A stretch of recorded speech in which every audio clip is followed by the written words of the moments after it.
je me retrouve plus trop dans l'église catholique à l'heure actuelle et je connais assez mal les autres religions. Maintenant, ça me semble un peu daté en fait. Et je me suis rendu compte en fait que c'était écrit par des hommes au niveau de la Bible.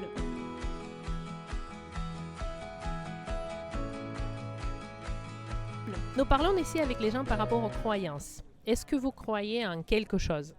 Oui. Qu'est-ce que vous croyez? C'est un peu compliqué à définir et c'est des trucs assez personnels. Donc moi je dirais plus dans tout ce qui va être néo-païen parce que je me retrouve plus trop dans l'église catholique à l'heure actuelle et je connais assez mal les autres religions. Ok. Donc, ça veut dire que vous êtes grandi dans l'église catholique, quelque chose comme ça? Oui. Ok. Ça veut dire que vous devez avoir une idée sur l'enseignement de l'église catholique. Oui. On dit que ça, c'est une foi chrétienne. Oui. Qu'est-ce que vous connaissez sur la foi chrétienne? Maintenant, ça me semble un peu daté en fait, parce que j'ai fait communion quand j'étais plus jeune. Et là, j'ai assisté à la confirmation de mon cousin il n'y a pas très longtemps. Et je me suis rendu compte en fait que c'était écrit par des hommes au niveau de la Bible, que c'est raconté par des hommes, que les curés ne sont que des hommes, que les prêtres aussi.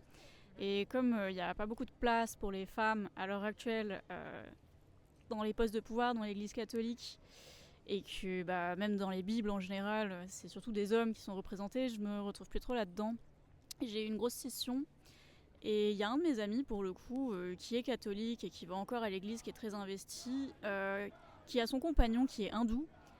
Et comme eux sont un exemple assez particulier au niveau de la religion, ça m'a redonné un peu de l'espoir, on va dire, parce que là, à chaque fois que je me retrouve, dans toutes les représentations catholiques, ça me parle plus maintenant, et me dire qu'il y a encore des gens pour qui ça marche, notamment des personnes queer, ça me rassure.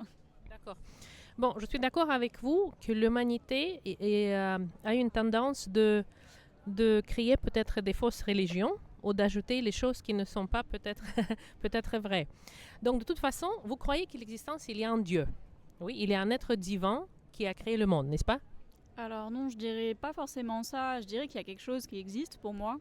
Je saurais pas dire quoi, je saurais pas dire si c'est un dieu, des divinités ou les esprits de la nature, entre guillemets, mais pour moi on peut pas tout expliquer, donc il y a quelque chose. Mais je dirais pas qu'il y a des fausses divinités. Par exemple, dans l'église catholique, ça m'a beaucoup choqué d'entendre au sermon de la messe qu'il n'y a qu'un seul vrai Dieu. Pour moi, c'est pas vrai. Peut-être que d'une certaine manière, ce que croit chaque personne, ça va prendre une certaine forme. Donc au final, peut-être que tout est vrai. Okay. Je vais vous mettre un peu un défi par rapport à tout est vrai. Il y a tellement de choses que vous avez mentionnées parce que vous avez dit par rapport à la Bible qu'il est écrit par les hommes. Est-ce que ça veut dire que tout qui est écrit par les hommes est faux?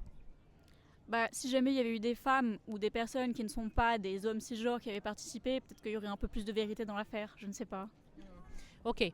Bon, comme il vous reste 2 minutes, permettez-moi de partager juste une information que j'aimerais bien que vous réfléchissiez par rapport à cette information. Moi, je suis chrétienne.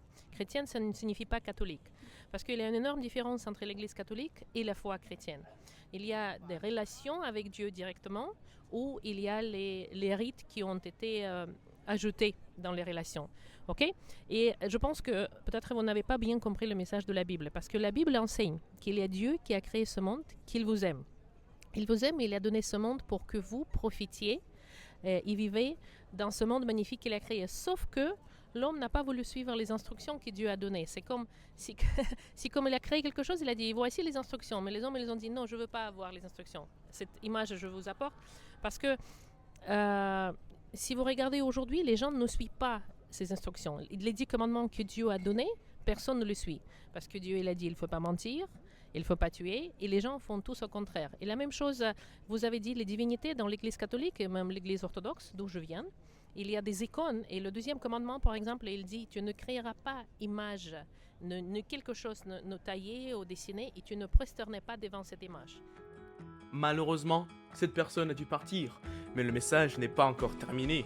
Comme le disait l'intervieweur, nous avons transgressé la loi de Dieu. Ça signifie que nous devons aller en enfer, car Dieu doit nous punir, et que nous ne pouvons rien y faire, rien faire pour changer ce fait.